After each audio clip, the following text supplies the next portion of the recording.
has really made his way in the podcast game with Rory and Maul, and they have some good content. I like their podcast, and it was on Spotify, and then we talked about the issues they had with Spotify, and then we went to, he was on YouTube and the Joe Budden Network, but now hey girl, it's good to see you. Named as the head of, let's see, make sure I read it right, the head of creator equity at Patreon. So he's going to be moving his show over to Patreon, which I'm assuming, unless I read this wrong, will require a payment and a membership to see his podcast. Yep. So this is different. Like this, a guy that has like a show that has this much support. I actually saw a couple people that I know in Chicago, on online on social media talking about how they don't want to pay. We've always talked about, Patreon and how you build your brand, but I saw multiple people being a little upset in terms of having to pay for the Joe Budden podcast moving forward. Lon, I want to come to you first. To me, this is a big move, like, from an ownership standpoint and him being an executive and moving over to Patreon. But what do you think the effects will be on his fan base moving to a subscribe, have to pay to listen to format? How do you think that's going to affect his fan base? Well, first off, I wanted to make sure that is the case, right? Is the entire show going to be?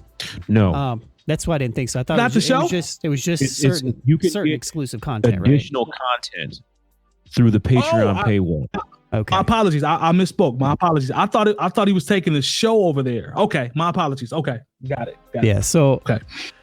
So I think this is smart. Well, this is actually something that that we've actually talked about with us like years ago, and I brought up about potentially having bonus content that we do available as Patreon members, or for our Patreon members, excuse me. We never actually pulled the trigger on it just because I wasn't sure exactly how we were going to do that, and like what type of do we want to do that? Do we just want to create a new show? Or what that becomes? And it does say exclusive content. That's my fault. I apologize. I thought he was taking the whole show over there, but still, we still have a talking point because it'll be content. Go ahead. I'm sorry. So I think this is a smart thing. This is something that I think everybody that is if you're a content creator and you're watching this, the number one thing that you can do for your content is have a Patreon.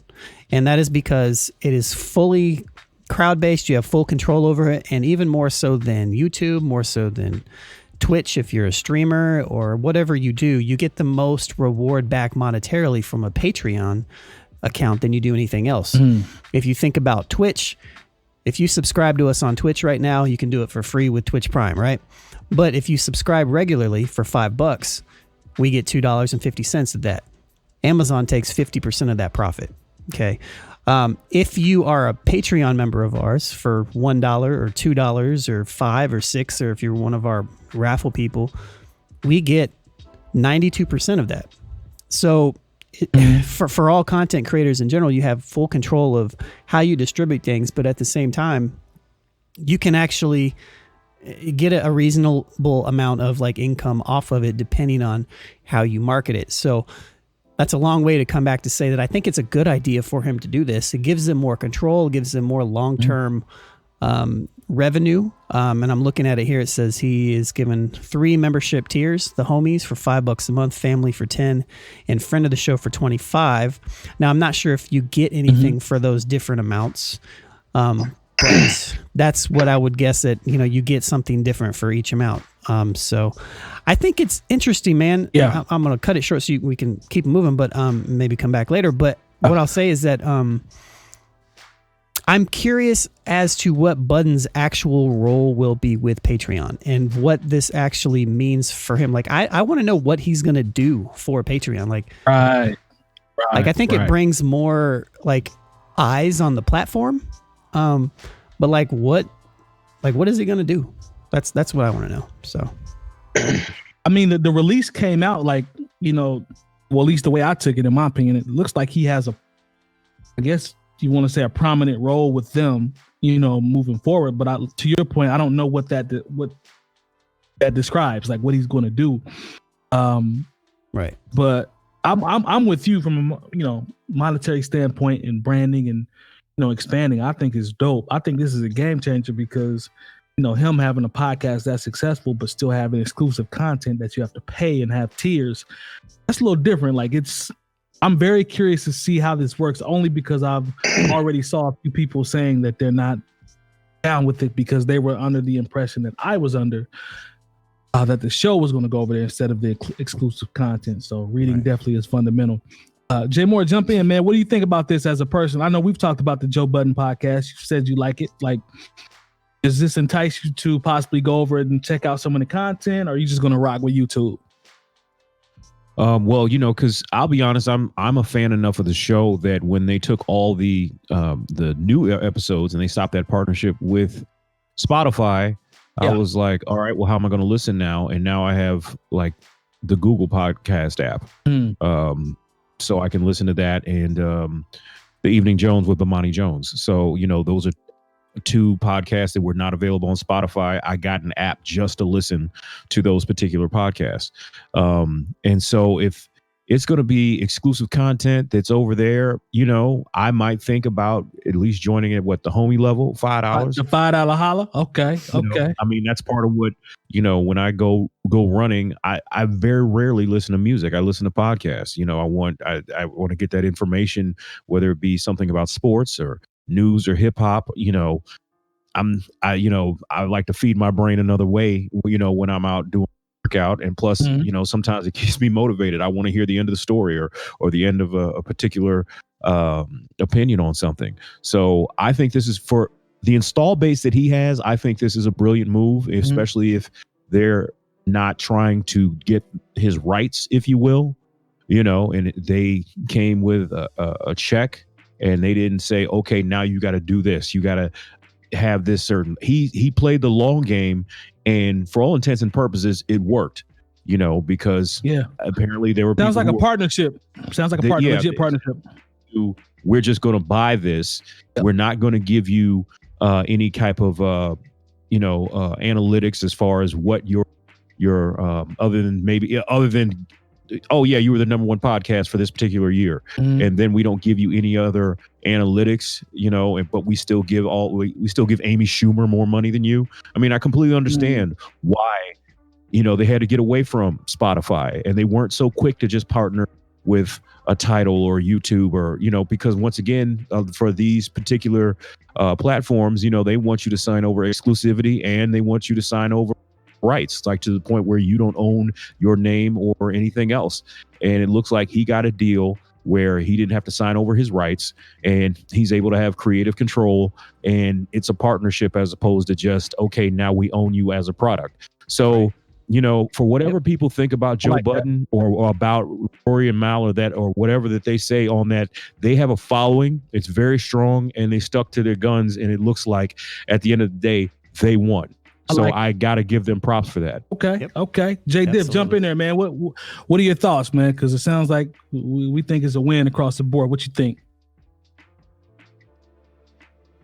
Yeah, pretty much everybody else's sentiment on this for the most part. It's funny because literally from the time we came out, we've been using Patreon. Yep. But it just hasn't caught wind with subscribers and everybody else as far as how we're using it. So it's funny to see one of the biggest podcasts in the game decide to take their platform over to Patreon. Now, how it plays out remains to be seen. I hope that he's successful with this and he brings other people over that are going to possibly feed into other shows such as ours and sign up for one of the tiers in order to support us and also win some free stuff, or just it's a good look at the end of the day. Yeah. Because I honestly never really checked out Spotify for the most part. I use other apps in order to listen to podcasts, but him moving over to Patreon is essentially like to the music business of Bandcamp, so to speak, because with Bandcamp, as an artist, you're getting more percentage of the coin versus with your content on YouTube or any other platform, you're getting a smaller portion of it. So it's definitely good to tap in all of those avenues in order to, make what you create more profitable to yourself. So kudos to Joe Budden. Yep. Yeah, I'm definitely with that. He's on to something here. And like Lone, he said, I'm very curious to see what his role is going to be and how he's going to jump into that role and what that brings to the table. I feel like at the same time, like maybe it is exposure because Patreon is very similar. Like Terry said, it is very similar to Bandcamp for musicians. Like Bandcamp has been around for a long time, but right. It's most people like rock with the Spotifys or the Apple Musics or the Amazon or the YouTube just because it's easier. But Bandcamp is so much better for artists because you get so much of a higher percentage. And Patreon's the same way. Like if you watch us, that's great. You know what I mean? Like if you subscribe on Twitch, that's great. But like if you go over and become a patron for $1 a month that automatically gets deducted out of your account, it's very little for you, and that stuff adds up for us to be able to, and all creators to be able to keep going. Like I'm a member of I'm like a patron for like 4 or 5 different people, even at small levels, and I forget about it until the next month, and I'm like, oh, there's my Patreon bill, and it's like $10 or something. You know what I mean? It's like mad small, but and I always tell people. I'm sorry. Go ahead. I was just gonna say it's a great way to support. It's almost the best way to support. I always tell people when we talk about Patreon and this is we talk about the concept and how it works. People always ask about how it works.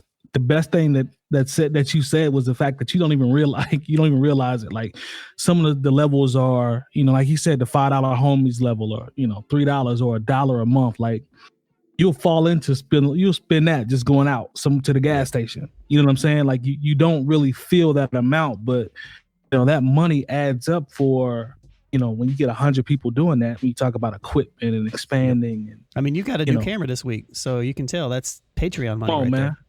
Come on, Patreon man. Money. Come talk to him. If you've enjoyed this segment of the New Old Heads podcast, make sure to join our live show every Tuesday from 9 to 11 p.m. Eastern on twitch.tv/newoldheads. And we invite you to join our hip hop community on Discord. Access it by going to newoldheads.com/community for talks on hip hop, sports, music, news, and everything else.